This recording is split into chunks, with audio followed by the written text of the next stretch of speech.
from a storm drain. It happened near the 2200 block of Upper Wetumpka Road. Authorities say she fell more than 30 feet down the drain. 28 first story out of Montgomery. A pedestrian was killed while walking across Madison Avenue near Ripley Street tonight. Police say a 76-year-old man was leaving St. John's AME Church when he was struck by two vehicles. WSFA 12 News that every store in the Strip Center was evacuated, including people having dinner at Summers Place restaurant and shoppers in the Winn-Dixie grocery store. Watching TV is a favorite pastime for Daniel Campbell, but what's considered a simple pleasure is sometimes difficult for him. He suffers from glaucoma, a disease that affects his sight. Sometimes things appear cloudy without color or form. Yeah, I have glaucoma and I don't drive it much at night. But 4 years ago, Campbell says God gave him new sight when he met his neighbor, Ralph Jones. It's not by chance, it's by the love of God. And like I said, I really appreciate it. They met in the parking lot of their apartment complex and became quick friends. Campbell is a retired correctional officer, and Jones is a retired security officer. He drives Campbell to church and to run errands. Campbell knows all of that can be time-consuming, so he wanted to show his friends some appreciation with a little cash for kindness. $120. Look, man, I got to go to the Valentine Gala. To get Mr. Jones to his apartment, he told him he needed help with his wardrobe. It's me, old man. What you got? Hey, how you doing? Oh, Lord. Within minutes, he was at Campbell's door and shocked to learn about his nomination. My mom always told me to help somebody that, and I always try to help somebody, and it's just what's been instilled in me. What do you think about him nominating you for Cash for Kindness? I think it's a wonderful gesture. I don't have no words for it. It's just, I'm just glad. Some say the eyes are windows to your soul. In this case, it's a revealing look at what kindness is all about. Thank you, bud. I appreciate you, man. Thank you, too, man. The horn of the train and these flashing lights are not enough to keep people from dying at this railroad crossing on Belleville Street in Evergreen. According to federal statistics and the state DOT, 9 people have been killed here since 2005. We're in the process now of trying to do whatever's necessary there at that crossing because of the number of accidents that has occurred there. Evergreen Police Chief James Simpson says local residents use Belleville Street as a quick access point to Highway 31. On the night we were there, the train slowed down and a crewman put out flares to warn drivers. That crossing actually comes off of one of the main streets here in Evergreen, which is going to be Highway 31 that runs right through here, and there's traffic coming and going. Officials in Evergreen want that crossing to be upgraded to include gates. But as we first told you in February, the process is not so simple. There is only a limited supply of federal funds ALDOT can allocate to improve crossings. It's up to the railroads to install those improvements. ALDOT officials did travel to Evergreen this month to take a look at the crossing for themselves. We're working with them, though, to see if additional federal funds can be used at that location. In the early 90s, federal funds were used to put up flashing lights at that location. But Harris says gates alone are not the answer. He says the driver in Evergreen went through the crossing after the flashing lights deployed. And back in October, police say 3 people were killed in 2 separate incidents in Bessemer after police say they drove around crossing gates. The key to safer roadways is safe drivers. We can't put vehicle traffic in a tunnel for their own protection. They have to be responsible and have to be part of the solution. And Harris tells us that ALDOT is conducting a study. April 10th. 9 months later, the congregation is planning its next chapter. Photojournalist Norris A takes us to Autauga County for the dedication. Right now, I'm at the point of the message where we are right here. We've got a cleared out ground, but it's time for a new building.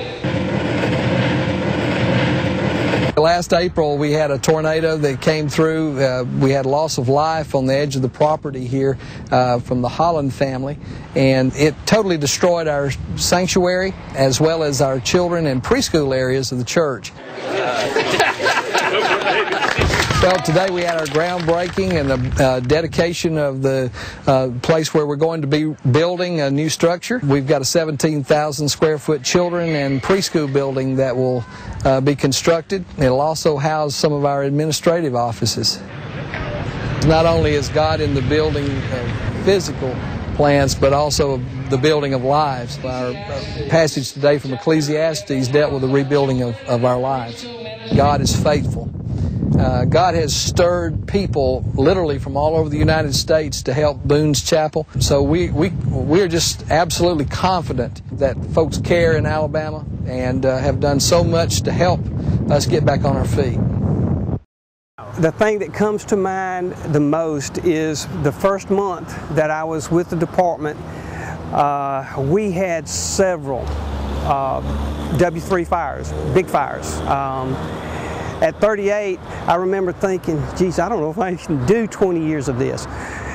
It was very tough the first month, but luckily as things got easier with me, then things smoothed out. But it was really hard the first month to think, gosh, I've got 20 years of this. It feels great in a way. In a lot of ways it doesn't. I'm leaving a lot of friends, a lot of memories, a lot of people that I care a lot about.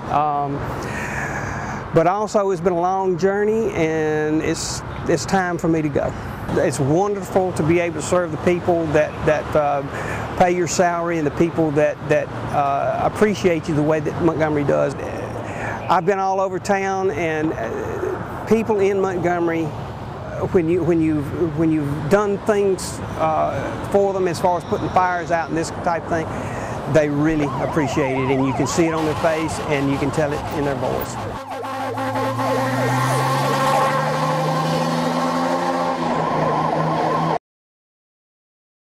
The action. That's right, Jen. This is the final night of this staycation, and the city is closing it out in a big way. Now, it doesn't actually get started. Well, right now, Val, attorneys are still meeting with these jurors, are still asking some personal, private questions to them, trying to gauge some more of their what could maybe shift their views. Well, now with the latest, Brian. Well, Mark, even though it is early in the investigation this evening, investigators say based on what they saw today, they believe the fire started in the back of the house in the kitchen. And from that point on, it really was a race against time for the parents.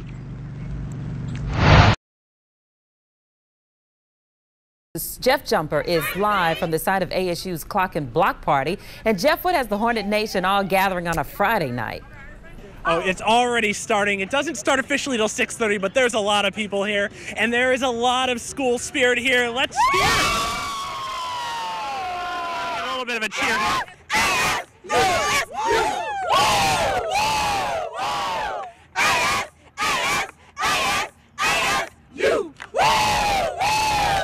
Are all pumped up for this clock unveiling going on a little bit later this evening. At 6:30, this gets kicked off, and we are having a ton of fun here already. We're going to unveil that clock as we go into the 6:30 hour as the ceremony here to the kickoff for the stadium. That stadium is set to open November 2012 at the Turkey Day Classic game. Now, the other thing you can come down here for is Rich Thomas's favorite thing, food. We have free food, hamburgers. Look at all the toppings going on here. We also have some help going on. You know what? This is Miss Lewis, and she's getting the cheese ready. She's getting the lettuce, tomato, onion hamburgers. It's looking really good right now. And one real quick thing. We are here with our first customer tonight, and this is Shirley Waters. Shirley, tell me how excited you are to be here tonight. I am very excited. Football season is finally here, and I'm ready to rumble. And we are ready. You ready for a hamburger, too? Yes, I am. I'm ready for that, but mostly the game. Yeah, we're excited, and we'll be able to play in that stadium about a year from now. Oh, yes, babe. I'm ready to get my season ticket so I can be right beside the band and jam. Oh. Hey, jam the band. She's ready. She's already starting with the Hornet Shuffle. Hey, this kicks off in about 15 minutes, and it goes all the way through about 9 o'clock. There's plenty of people already here, but there's plenty of room for you to come. We're at the ASU campus, so we'll see you here tonight. You know what, Val and Bob, this is looking like it's going to be a pretty big event here tonight in downtown Montgomery. Yeah, we're looking forward to you learning that Hornet Shuffle and coming back and teaching the rest of us. I'm going to do the best I can.